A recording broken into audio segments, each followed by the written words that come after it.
Hi, it's Lauren here from Waking with Wellness. So last week I did a blog post about managing anxiety using yoga breathing techniques, and today I wanted to continue the theme of anxiety management in a different way, so looking at it from a different perspective. And I want to share with you a story from my own experience. So I, as some of you know, came from a kind of academic background. I did a PhD. And during that time, I had to give lots of conference presentations, lots of talks to big audiences, whether that would be teaching, whether that would be sharing some of my research. And truth be told, like many of us, I used to be very anxious.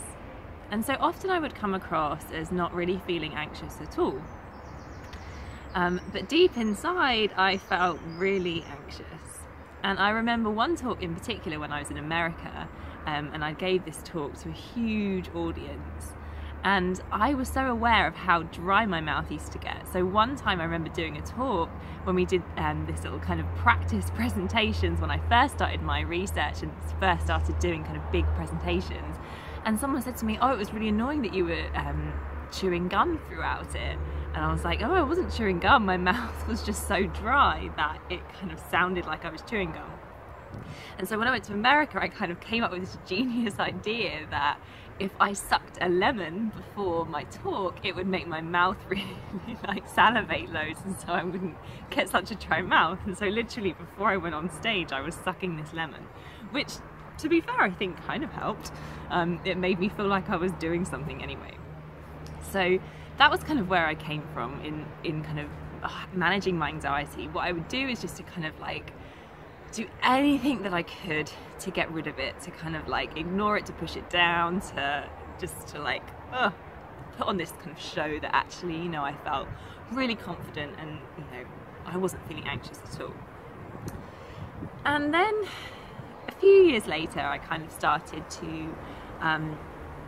when I kind of developed my own mindfulness journey, and I had done training in yoga, mindfulness and acceptance, I was doing a big talk at the university. So some of you know I still hold a teaching position at the university, and I was doing a talk that I decided to put on for a thing called the Festival of Learning, which was all about mind-body connection. So I spoke about mindfulness as a way of helping to support mental health, to reduce anxiety.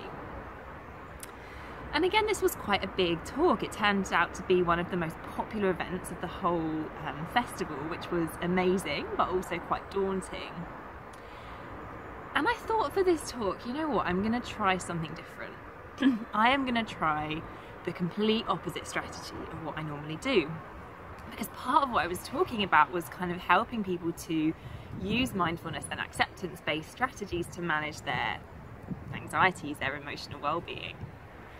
And so what I did instead was I took this opportunity to really own how I was feeling on that day and before the event.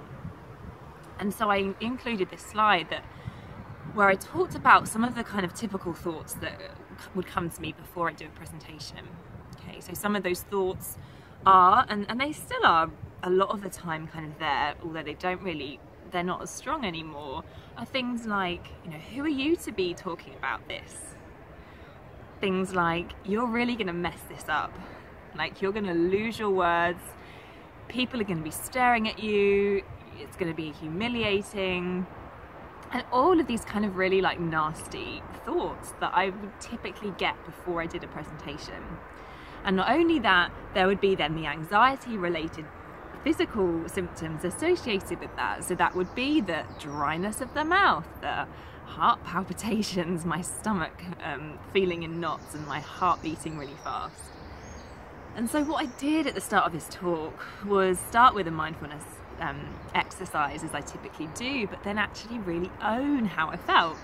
I told people all of these thoughts, I shared how I was feeling. And rather than what we think happens when we show our vulnerability, you know, what we're kind of taught in our society is that we need to act, you know, be really strong, and that to put on this front. And what I found was that as I started to really own how I was feeling and to openly share how I was feeling, that I got this incredible sense of connection with the audience through really owning how I was feeling. It kind of gave them permission to say, actually, you know, I feel like that too, and you know, I thought I was like the only one who felt like that. And so I started to see from this that it would give me this connection, this real authentic connection with people, which is the heart of what I want my work to be about, this real authenticity. But also I found, as a side effect of really owning how I felt, that actually I didn't feel anxious anymore. It was like one of the first talks I did where I just felt so comfortable, and like it was such a sense of ease through that talk, and that really came from accepting how I was feeling. And so this is what acceptance really is, and we can think of acceptance as being something that's very active. So before, it was all about kind of pressing down those feelings, doing anything I could to get rid of them, and this was really bringing it up to the surface. And what happens is, as you start to notice those thoughts, you know, who am I to do this, you're going to mess this up, you can start to kind of predict that those are going to come up because they're probably quite familiar thoughts for you. So now I literally use this technique which I teach my clients, which is to literally say things like, thank you mind for that thought, you know, thanks for that, like I've heard that one before. But not to let that thought have to guide how I'm feeling, to really kind of notice it when it comes up, to allow it to be there, not to try and get rid of it. And when I can kind of bring it to the surface, then I can kind of detach from that and see, you know, that is just a thought that I'm having. And the second thing is also about the kind of emotional feeling stuff.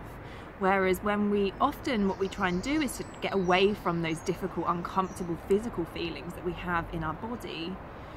And through mindfulness and acceptance work, it's really about being open to what is. So what I do and what I teach my clients to do is, for example, when you're feeling anxiety, rather than try and kind of get away from it, you know, through whatever we might try, to actually really go into it. So it's like the opposite. So for example, you know, what am I feeling right now in my body is the question that I always ask myself.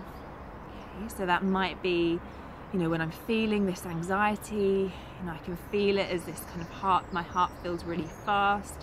I feel a sense of tightening around my throat. I feel this sense of kind of dryness. And just to really kind of be open to that, to notice it being there. And again, just to take a few deep breaths, not trying to get rid of that feeling, but just to kind of really allow it to be there.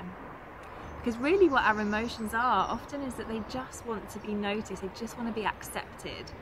It's like we think that people will only like or approve of us when we come across in a certain way, when we are this really tough, invincible force. But actually, when we can start to embrace the fullness of us with our imperfections, with our anxieties, with our you know, difficult thoughts and feelings, then we can really get this sense of authentic connection. And just to end, I went to a workshop back in January with Professor Kelly Wilson, who is one of the leading experts in acceptance and commitment therapy, which is a therapy that I use with my clients. He said something really powerful, and what he said was, what if we all had a secret, but all of our secrets were the same?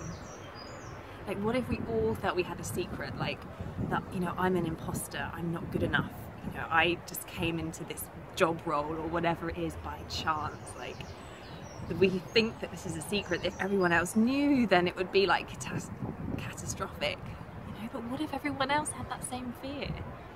And this is really what anxiety and these things are like, because we all experience them, but we all keep them so hidden that we kind of think that we're the only ones that feel like it.